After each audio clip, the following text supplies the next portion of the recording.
20 के दांत जिनको लिखा है नलिन बिलोचन शर्मा ने, नलिन बिलोचन शर्मा जी ने लिखे हैं। इनका जन्म 18 फरवरी 1916 ईस्वी को पटना के बदरघाट में हुआ। वे जन्मना माने जन्म से भोजपुरी भाषी थे। वे दर्शन और संस्कृत के प्रख्यात विद्वान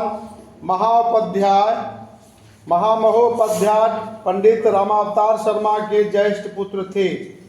माता का नाम रत्नावती। देखो बच्चों, ये इनका जो जीवनी है उसमें से भी कुछ क्वेश्चन पूछ देता है, इसलिए जीवनी से भी जुड़ा हुआ कुछ क्वेश्चन जहाँ तक हो सके निकाला जाए, है ना। आप लोगों को जो किताब है तो उसमें थोड़ा अंडरलाइन भी कर लें तो अच्छी बात है। ये जन्म इनका है, थोड़ा सा जन्म देख लेंगे।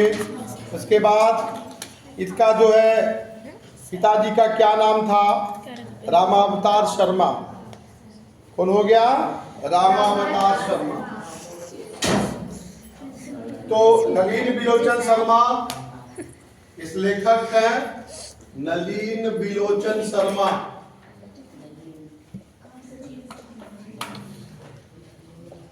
इनका पिता का नाम रामावतार।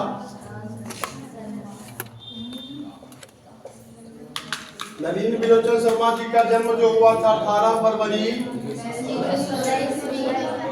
लो लगता है कि 2 दिन 3 दिन बीत गया नदी। अभी आज तारीख कितना है, 22।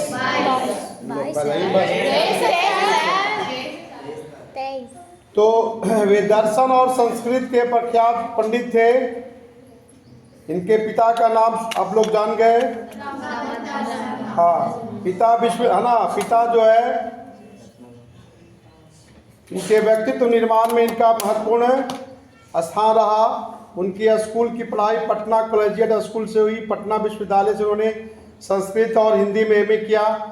वे हर प्रसाद दास जैन कॉलेज आरा, रांची विश्वविद्यालय, अंत में पटना विश्वविद्यालय में प्राध्यापक रहे, है ना।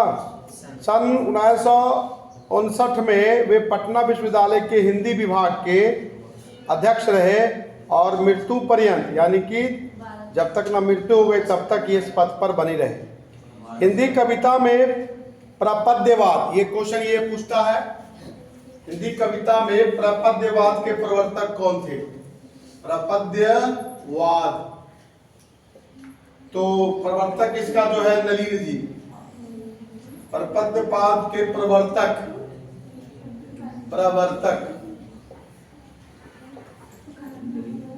इनको कहा गया है, जिनको नलिन बिलोचन शर्मा जी को।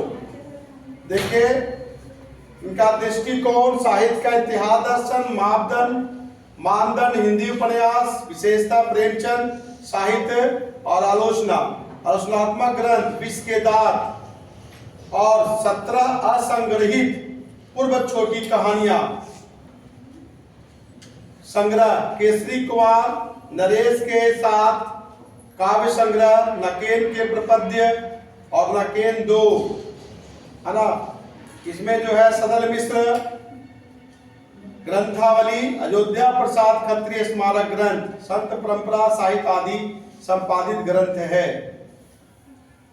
आलोचकों के अनुसार प्रयोगवाद का वास्तविक प्रारंभ, प्रयोगवाद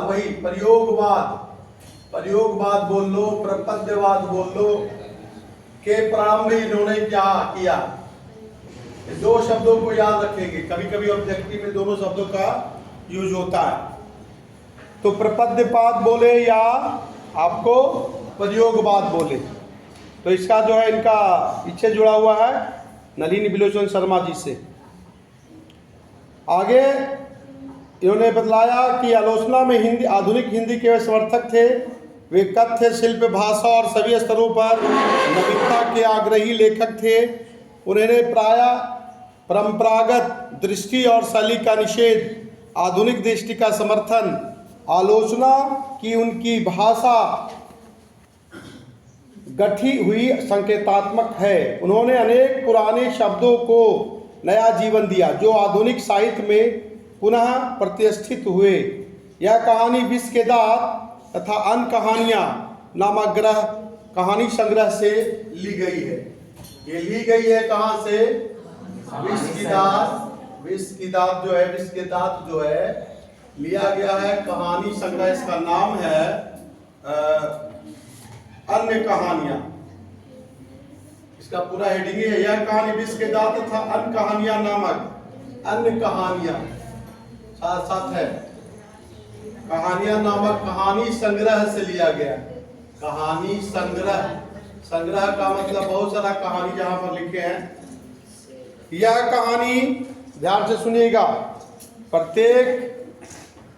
प्रत्येक जो होता है इसमें जो इनका जो जीवनी होता है, प्रत्येक चैप्टर का लेखक है, इसका निचला जो है पैराग्राफ बहुत इंपॉर्टेंट होता है।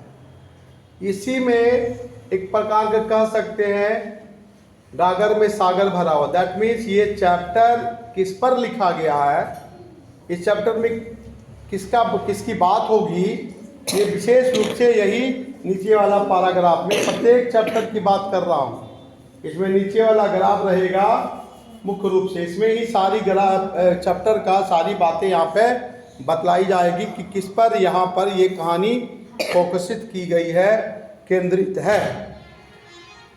विश्व के दात अन्य कहानियां नामक कहानी संग्रह से ली गई है। इस कहानी के मध्य वर्ग के अनेक अंतर विरोधों का उजागर करती है। मध्य वर्ग कहानी का जैसा ठोस सामाजिक संदर्भ है वैसा ही स्पष्ट मनोवैज्ञानिक आशय भी।